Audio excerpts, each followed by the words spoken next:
Take a look at these disturbing photos. They show serial killer Dennis Rader recreating the horrible positions he left his victims in. Here he is bound and hanging from a tree, and pictured here he appears to be tied up and gagged in a chair.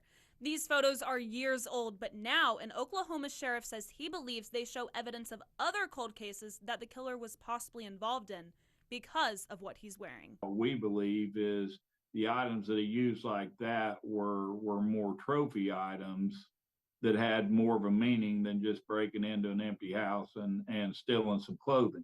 Osage County Sheriff Eddie Verdon explains Rader would take personal items like lingerie, blankets, blouses, and more from his victims and pose with it in pictures of himself. These photos were like prizes for Rader to relive his murders even years after the victim was already gone. He says in Rader's personal writings, he talks about clothing items that were special to him. One of these is a brown fur coat, which the sheriff says could have a connection to a cold case in Kansas. Our understanding is she was last seen wearing a brown fur coat, and that coat was later recovered in a culvert neatly folded up outside of town. Carrie Rawson, Rader's daughter, writes in a tweet that right now there are 5 unsolved missing person cases that law enforcement says is possibly connected to her dad.